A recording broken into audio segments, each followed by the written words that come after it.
We are being absolutely crushed by COVID. And I am scared. I'm scared for all of us. Well, we broke through the breaking point for healthcare in the state of Idaho. Hospital officials are now laying out what comes next, and the outlook isn't promising. And what about those not necessarily in crisis at this moment, but are this close? The supporting cast will almost certainly be impacted as well, and could be needing support of their own. If we have to execute crisis standards, then it's a demonstration of the failure of the community and our leaders to step in and basically turn this situation around. That was Dr. Stephen Nemerson of St. Alphonsus, the chief clinical officer. That was back in October of 2020, when the state of Idaho was, well, right in the middle, at the time, its strongest surge of COVID-19. Back then, we were told, as you heard, we were nearing crisis standards of care at Idaho hospitals, and if we broke through that, well, it'd be considered a failure. We came close, we didn't hit it back then. Today, we did. Nearly a year later, and in the middle of an even stronger surge of COVID-19. Last night, St. Luke's Health System, the largest in the state, requested the state activate crisis standards.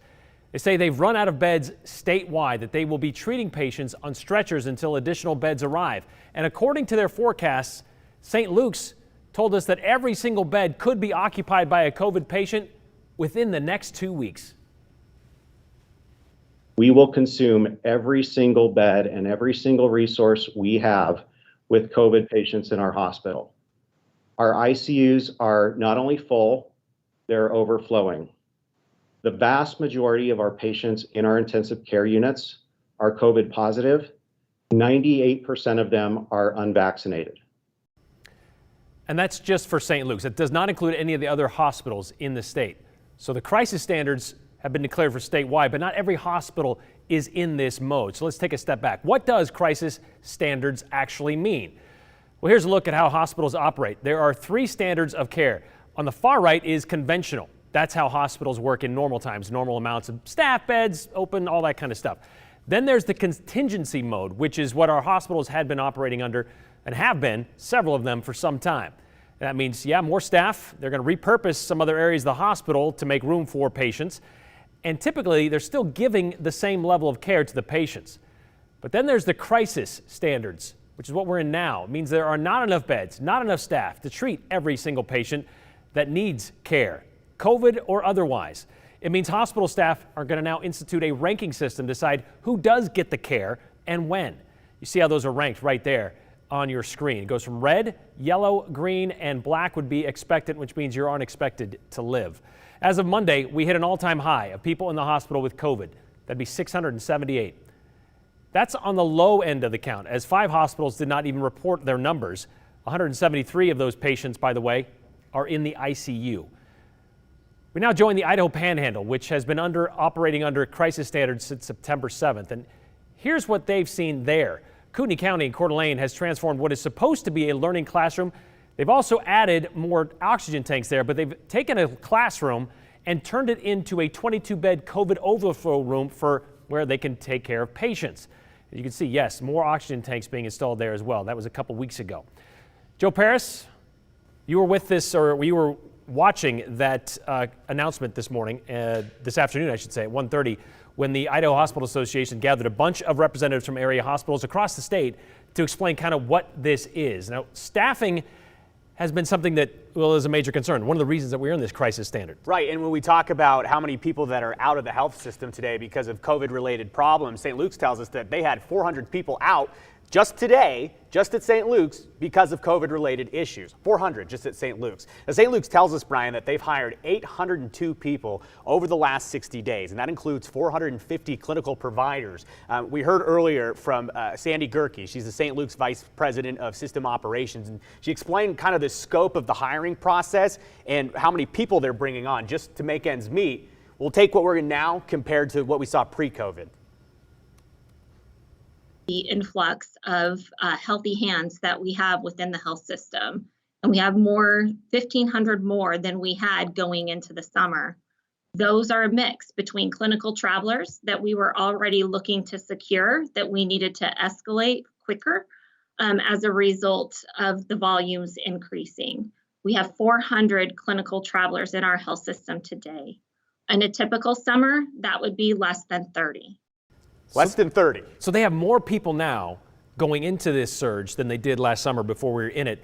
Yet a lot of people are still claiming, well, it's because of these vaccine mandates that they lost a lot of their employees. Yeah, and we can just cut that off right now. We heard earlier from our hospital leaders. This is not because of vaccine mandates at select hospitals in the state of Idaho. Just untrue. But that's all part of this misinformation that we've been hearing about. And misinformation is something that hospital leaders brought up throughout the press conference. And it's a major force, if not the major force, of what's driving the actual problem right now. Of course, the Delta variant of the virus is so contagious, it's moving around so much. But we heard so much frustration from people like Dr. Jim Souza. He's the chief physician executive at St. Luke's.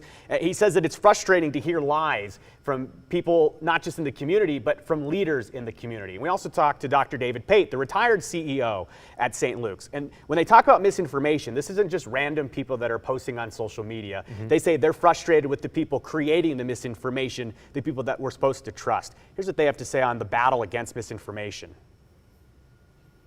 It's people who share the credentials that Dr. Nemerson and I do, maybe dress up with a white coat and take a piece of information and then create a big, long line of causation and factoid information around it. And it plays to people's confirmation bias.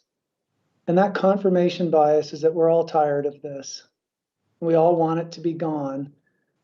But just because someone says it's not important and it's not a big deal and nothing bad is going on,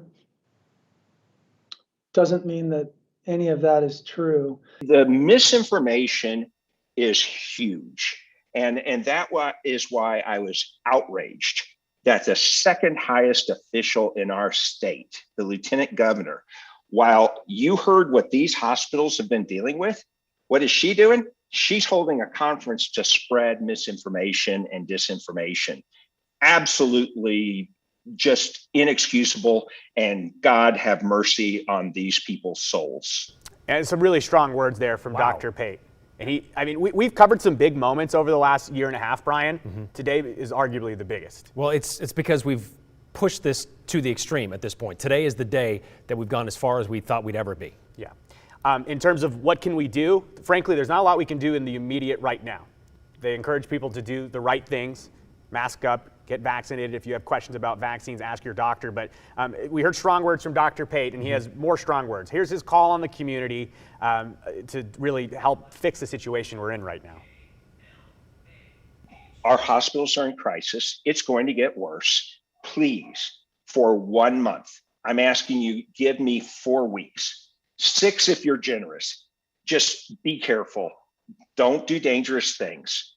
Avoid large groups. If you're going to be out with other people and you don't know if they're vaccinated, wear your mask. Schools, for the love of God, please have everybody wear masks.